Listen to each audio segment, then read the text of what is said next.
told her that she can't be one of us. I said, please, baby, don't you be too much. Ladies and gentlemen, Greetings, your it is us, Beatzz and Brown. Welcome to the Beatzz and Brown Show, episode 9. Woo!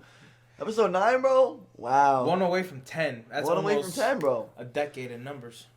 We're getting close, man. We're working. We're out here.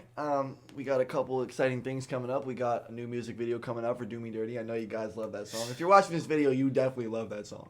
Yeah, definitely. That's probably what we'll put them on. Really. If you're watching this video at all, you definitely love that song. We got some more music coming out. We just dropped a new AP that's pretty fire. A lot of good jams on there. Good jammity jams. We were talking about these fingerprints on Do Me Dirty, bro. Yeah. It's some pretty amazing stuff when you think about it. It's a great record. We just got this new music video coming out, and it literally started off with me and Teddy sitting down at the computer, fucking around with this stock sound that was like this like piano that we changed the whole sound and texture of. Then I hopped on with the bass, fucking hopped on with the keyboard melody that eventually would become the piano. Well, the way like the natural flow was actually even more. Oh in yeah, depth. because I came to the house after I just made $500 off the live stream, so I was so lit. I was so hyped. And I had the beat on the computer. Yeah, he like basically already had the drums done, and I go to you. I'm like, you're like, oh, what's this? I'm like, oh, just some beat I made, whatever. Clicked it, and then he comes out of nowhere. Got me riding through the night. I was like, holy shit. It was just like, that was crazy. It was nothing, or like, I think it was just drums, and then you found the sample. Then, because we were like trying to do it on the Logic instead of the MPC. That's one thing about Do Me Dirty. That was like, we didn't use the MPC like we normally do with all our other beats. That was like the first beat that I was actually trying to like learn making on Logic rather than MPC. We feel that piano sound, and I played the bass. I played the piano melody, which became eventually the I wrote that on piano, like I use a certain scale, a natural or a harmonic minor scale to make that bad boy crispy. We were going for that West Coast sound at first. Yeah, at first we were going for that West Coast sound. Then I heard it in my head. I heard the trumpet. I was like, nah, my boy's gonna come in. And the melody came to me right away. Yeah. Like when I heard the beat all together, I just like on the tongue. Yeah. Out on my mind. And then I just fucking wrote it down. We recorded it. We doubled it. We listed that shit a million times. We showed everyone. Everyone was like, ah. First day we made that. Remember we set the camera up right there. Yeah. And people were like, jammed fire. the fuck out. Everyone loved it just from like, and the first version was like shitty. You remember? Yeah. It was ass, and everybody was just feeling. So we knew we had something on our hands. Then I come back maybe 2 days later with my boy Izu, trumpet man, and I have the second verse done. He records his part. He re-records the piano. Like it's just crazy. Like when you're a person who can compose music, when you hear another instrument and you have this thing that you wrote. Like I wrote this. I created this from my fucking mind. I took this from my mind. I put it on the piano, and then I heard him. And when I heard it, the trumpet, it sounded exactly how I envisioned it. It was so fucking satisfying. Yeah, he did a great job on that. So that's that. We finished that. We tried to mix it like 20 times. We humbled ourselves and realized the song was bigger than us. Then we sent it off to this guy, Emerge Engineering. We're going to tag him in the video. If you guys need your fucking engineering done, this guy is a professional. Will get your sound crispy. Remember how many times we tried to fucking mix that song, bro? We spent times. so long. we had that song for a while. We had deep disappointments that came to us when we like went in the car to check it out. I remember like one of the last times we tried mixing it before we sent it off. Yo, we literally sat in the studio for like how long, bro? Hours. 2-3 hours. And bro. we literally like song by song, frequency by frequency, we try to get it right. As soon as we thought we're like, bet, this is it. We try to give it the whip check. The whip check means we listen to it in the car. We were just, we both immediately knew. Oh my God. We knew, man. You know what I'm saying? Yeah, so. But honestly, even from that day going forward, I've really like tried to, even my mixing got a lot better because when he sent that back, that kind of gave me like a guideline of like. Yeah, he sent us back a nice copy of the music, which taught us about buses and some other shit. So shouts out to him, man. Then what's next? So then we hype up the song, which we do a pretty good job. I post that song every single day on its way coming out, and people were hype about it, and it definitely showed in the numbers that we got. It's our most popular song that we've done together on all platforms. And then that song's out for a while. I'm doing my live stream, and the guy who's making the video comes out. He fucking finds me on TikTok for my stream and realizes I'm dope. It's just like, yeah, let's do this and tag him to controversy. If you need your videos made, we got a guy for that too. Yeah. All right. The team is building, bro. That's crazy. And holy shit. Yeah, he pops out. We make an amazing video for that song, which is about to come out now. And it just made me, and that's when I got here today. I'm just like, damn, a lot of fingerprints have been on this record. And I think that's something beautiful down to people. That's like real record label shit. Like my pops threw in some money to help with the mixing, like to pay my boy a merch. We showed it to so many people, his dad, my dad, all these people. We showed them all these things. And they all were just like, gave us this confirmation that we knew in our hearts that we knew. Saw the vision. A lot of people started to see the vision, and I'm like, yeah, this is crazy, yo. Now we're still on the hustle, man. I've been taking a week off from streaming. If you guys might notice I haven't been on the stream in a week. Yeah, I needed a little break, man. I've been playing Minecraft with my boy AK. It's been really chill. Yeah, I'm off. I'm like 5 days in, no social media. I deleted the apps off my phone, which I might need you to, post a little snippets on your end. I can send them to you. I can do that. I'll make them, but I'll just send them to you. Yeah. Yo, honestly, I've been having some crazy mind changing thoughts, and it's because of I'm off of social media. I was driving the other day, and I was like, yo, it's so crazy how the universe takes care of me, and I'm like, it's almost as if they're my parents. And then I thought, and I'm like, there's a Bible verse that says obey thy parents, and people take that on a literal sense. They're like, obey your blood parents, but I'm like, no, because if it's biblically speaking, the Father, the Son, and the Holy Spirit. It's actually the Father, the Son, and the Mother, but that's a long story, right? And those are your actual parents. And the 12 commandments, right? Basically, all of this stuff is just like, it's all obeying that parents means how to have good karma. Follow the 12 commandments, listen to the parents, the universe, and they'll take care of you. And literally, the universe has provided me everything. It's almost just been given to me. Because I'm respectful with the laws of karma and the universe, man. Yeah, I fucked up my karma this week, but I think I learned a lesson. And, for as spiritual as a guy as I am, I let myself get ruled by a lot of my addictive nature. But, I have my own theories about the Father, the Son, the Holy Spirit. I always looked at it like this. Well, not always. I recently discovered this, maybe within the last couple of years. I've talked about my spiritual awakening before, but it was like I had this awakening that was like the Father, that's like the overarching, that's like infinity, that's everything at once. That's the Father. The Son, that's you. You're like the Son, that's the relative self, the individual. Then the Holy Spirit is like the action, like the way it's progressing. In the Aztec religion, their god is called Teotl. It's like Quetzalteotl or something like that. But it's not a thing, it's actually a motion. It's like reality is Teotl, and it's Teotlizing. It's doing itself. It's like reality is this big action that's happening, and that's the way that they look at the world. They also kind of have other things. Yeah. Wow. Of course, there was probably people who were crazy who were like, "Oh, sacrifice to Teotl, this and that," and probably didn't understand it. But there's a lot of the truth is, just like with Christianity, they're all saying the same fucking thing. Hinduism, Buddhism, Christianity, Islam, they're all just trying to lead you down a certain path. And I think some religions, especially like Christianity, is it's so ancient.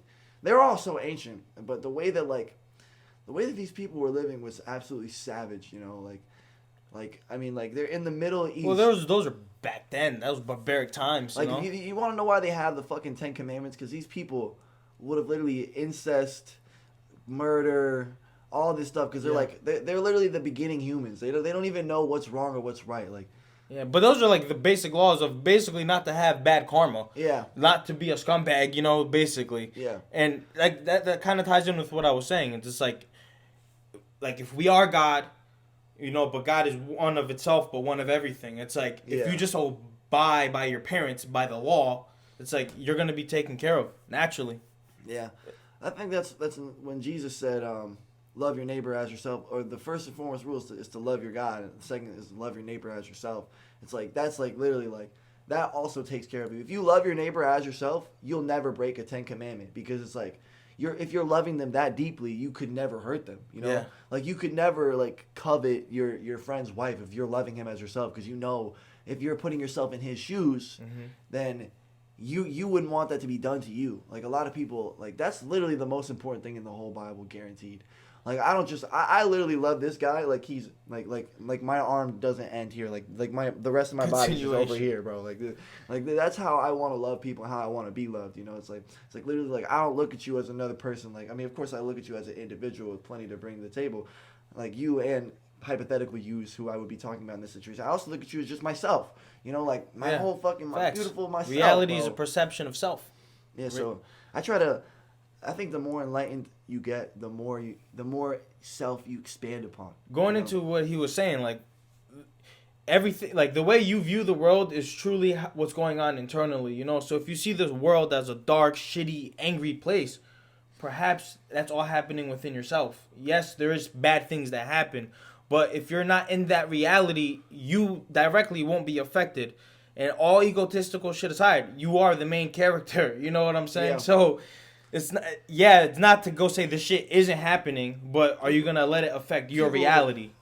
People will hate you because you know you're the main character, and like all they had to do their whole life was just know that they were too. Yeah, exactly. Like, you know, they're like, you're not the main character. It's like, you are. I'm not in your world. Yeah, not in your movie, but in my movie I am. Because this is all you see from is this peripheral. You know, from this perspective. Yeah, if you're not the main character of your life, you're fucking up. I mean, what the hell, bro? Or you're a bot. You're a bot. Robin Shabbat's bot. Yeah, I feel like that's the whole, like, this might be conspiracy, but like that's the whole agenda push. I feel like, you know, just to make you almost a slave to the system. Exactly. They don't want free thinkers. Whether they're doing it, they're not. They probably aren't even doing it that consciously. They're probably not over there like, yes, we have to stop the free thinkers. Like, no, they're just literally trying to like make people be good customers. Like that's what school is. School is there to make you a good consumer. But like the whole school system that we know today, from kindergarten to college, is built off the Rockefeller system. Yeah, and the whole time they're teaching you that you're a separate entity. They're teaching you all this stuff, all this like. They're literally defining reality in front of you and raping but you. The reality doesn't work though. That's what's crazy. You follow their system, and then it's like it leads you to a position once you finish college, once you're 2-3 years in your job, like what's next? Because there's always next. First grade, second grade, third, college, job, promotion to job. Forever. What's next? What's the good? And that whole time you made them millions of dollars. The Rockefellers, you made them millions of dollars. Wait, you went hard for them. Oh yeah. Fuck yeah. It's like they define reality for you without giving you the chance. They don't want you to define your reality. They don't want you discovering your God nature. They don't want you discovering your power. You know, like, and I knew, bro. That's why I sucked at school, and like, you know, I didn't know what in high school. Like literally, like I couldn't do it. Like the minute, you know, and I feel like the universe did me a huge favor when the whole trauma happened to me when I was younger. I was doing really good in school. I was going down a different path. Or like with basketball, like I would have never discovered these spiritual truths if I had kept playing basketball as a kid, which I love to do. And like I didn't make the team my freshman year because like well, number one, I wasn't that good. Number two, I didn't get my physical done, so I couldn't do the first day of tryouts. So I was just so mad at the universe about that. Then I just had nothing to do. I was working mad hard on basketball for like 3 years at that point. And it was just like, damn, I really thought I was going to be balling. Like, I thought this was going to happen, but it just didn't seem like the crowd, they were mean to me. They were mean. You would say you had a rough upbringing, right? In certain regards. Like mentally, even per se, not even physically, just mentally. Yeah, emotionally and mentally, there was a lot of abuse and neglect that happened to me growing up. And you know what I realized, right? Life gets everybody at some point, and we're the lucky ones, because my childhood wasn't the dream childhood by any means. And, you know, like... But I'm so happy God or life, the universe gave it to me then. Yeah. So I can appreciate my blessings now, you know? Let me finish this thought. It's like, yeah, so that didn't work out. Then I kept going to school. I'm in bands. I'm just doing everything I'm supposed to do. Like, I'm playing music with my friends. I'm not really fucking around. I'm just, like, getting good grades. I'm about to, like, go hard. And then, like, this horribly traumatic thing happened, which I talked about multiple times, I feel like, on this podcast already. And it just completely took me out of the ballpark. I couldn't focus on school whatsoever because I was just like, wow, like this suffering is available at the touch of a button. You could suffer this bad, and these people don't even know. I'm just looking at all these other fellow classmates of mine and the different reality that they're living in, and that's where it just started. Like my tinker started tinkering. You know, I'm just like, what the fuck? Like I started like, you know, delving really deep into philosophy. Maybe a little bit before then too with Socrates and Plato's account of his trial. Oh, you're saying you knew there was something deeper, more. Yeah, like I started like, and I had around when that whole traumatizing stuff happened when I was like 17, 16. But when I was like 15, 16, like in between that era, I was like being put on to all this knowledge. Musically, I was being taught by the greatest musicians I've ever met in my life, and they were giving me all this information. And they were literally taking the time out of their fucking life of being amazing and to let me know that I sucked and how I could not suck. You know, like Yeah, straight up. And then like not only that, these guys, some of them were putting me on to philosophy and knowledge as well. You know, so they set me on this path. You know, this guy HG showed me the Socrates book that I read, and that shit really put me on the fucking path of philosophy. And then I just kept going deeper, because once it was like I got to understand the message of Socrates, which is he knew nothing. You know, like that was the overall method. That's what set it. That was the stone for you. Yeah, and like once I was like, in my whole life you hear like, this is a legendary philosopher. You know, this is the most wise guy. He's the GOAT. He's the Michael Jordan of philosophy. It's Socrates, bro. So naturally, I'm like, oh, you know nothing, but this is, and like, I'm like, damn, so I know nothing. And once I started knowing nothing, I had a lot to unlearn, and I had a lot of time to really let that click, you know, because then you just learn so much. But yeah, man. Yeah, word.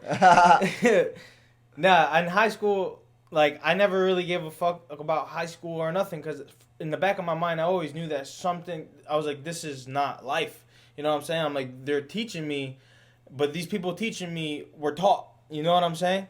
And I never knew what. You know, in high school, I was into my religion a lot, but I was onto something, and I was always very philosophical speaker as a kid. You know, somebody would ask me questions, and I'll hit them with like a Sadhguru answer. You know what I'm saying? And Isn't it? And then, yeah, right. And then it wasn't until like I hit my real 2 years after high school, I hit a real low in my life, and then like from there it was just beautiful growth, and I really found, and I really started to seek, and I found, and I'm gonna continue to keep finding. If you want to find, you gotta seek. Exactly. There's some truths in the Bible, man. You know, like there's actually a lot of truths in the Bible, but they're not perceived. There's truth in every religious text, man. There's truth in science. They're not perceived as that. Science is a fucking religion too, bro. If you go deep enough into science, you'll find God. If you go deep enough into religion, you'll find science. You know, it's like they're all intertwined. You know, all of it, every religion. But it's just people need to stop taking them so literally, man. That's the biggest problem with it. You know, the church is so misled. It's an abusive system that, like, they should be taxed, bro. I mean, what are they doing? Like. You went to a Catholic school, right? I went to a Christian school when I was in middle school. What were they teaching you? Like they were teaching. There was a whole Bible class, yeah.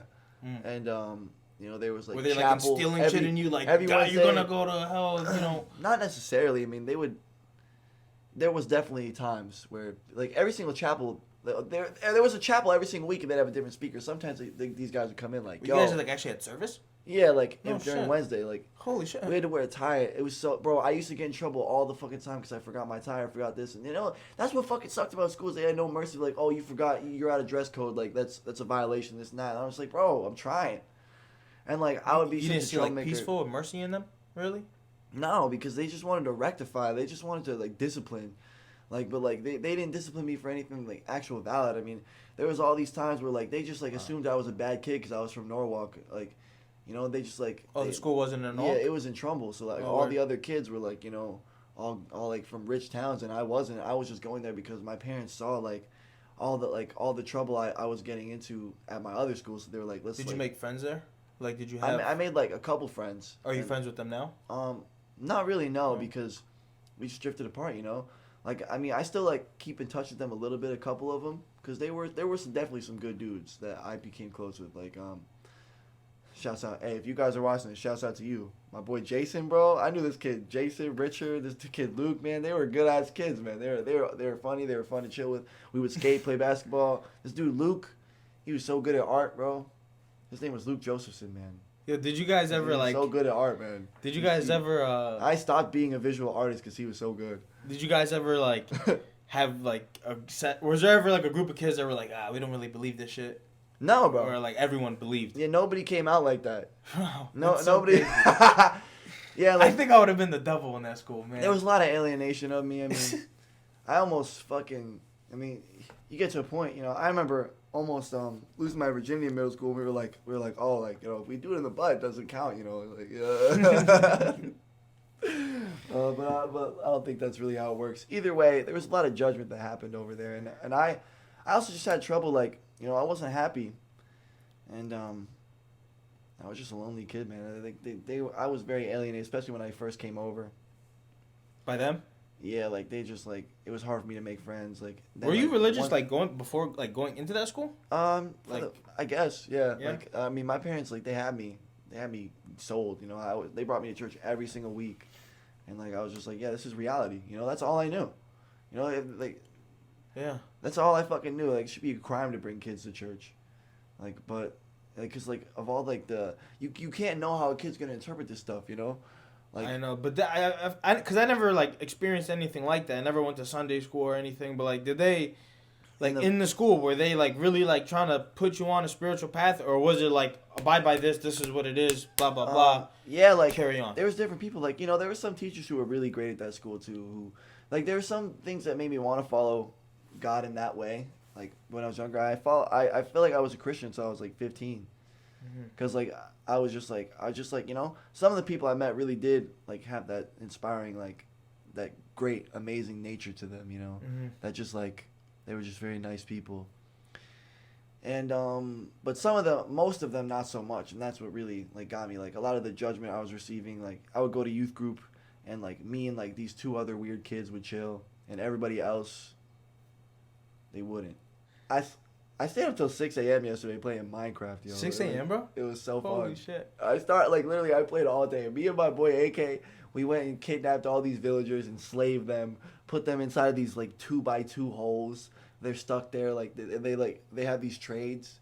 And if you fucking turn them into zombies, the trades get cheaper. So we just, like, we have this house with a zombie in it, and his name's Lenny. Because if you name the zombie, he doesn't despawn. So we named him Lenny, and he just sits there, and we just send the villagers. Wait, that's crazy. In the game, it doesn't, like, he'll stay in there? Yeah, he'll stay in there forever. Even when you reload the Xbox? Yeah, like, he's that's there. That's crazy. His name's Lenny. He's our boy.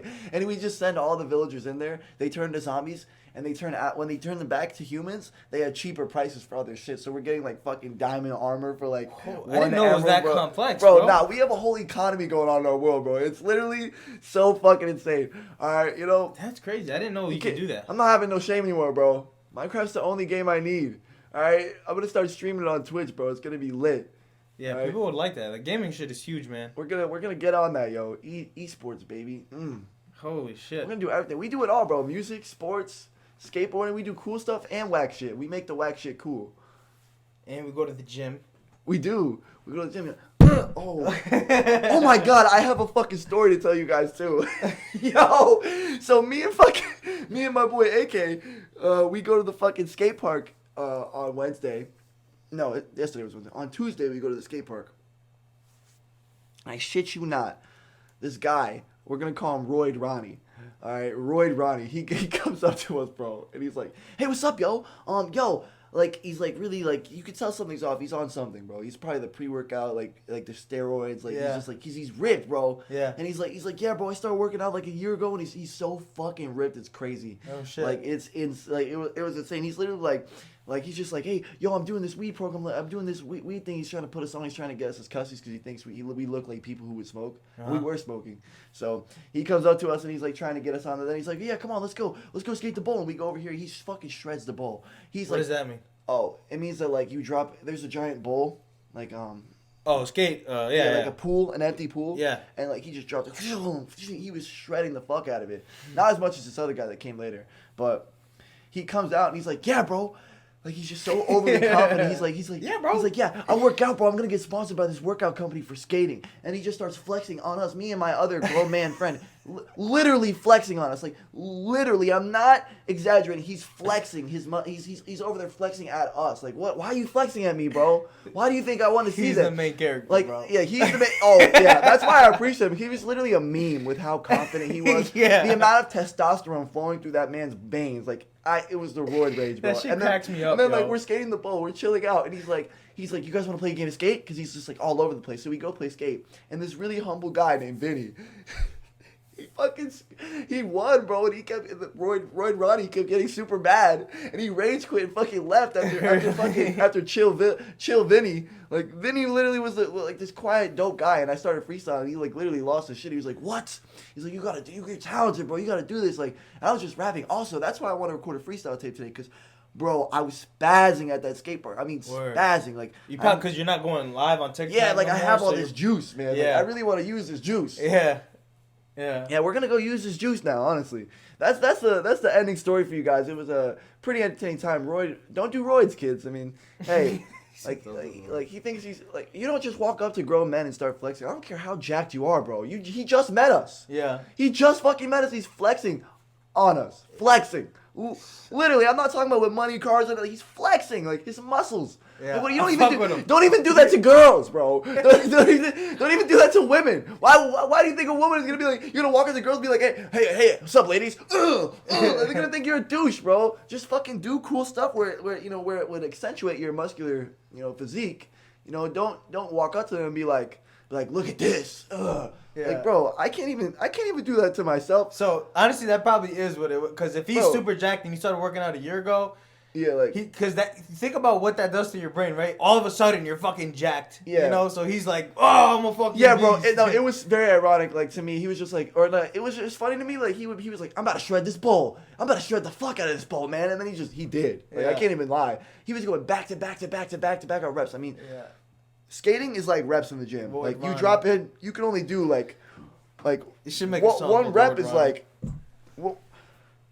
fucking skating a bowl is like three reps of like squats and like different compound leg movements. That's why I stopped doing leg day and just started skating because it's way more fun. Yes, my legs honestly, are getting. I realized that though.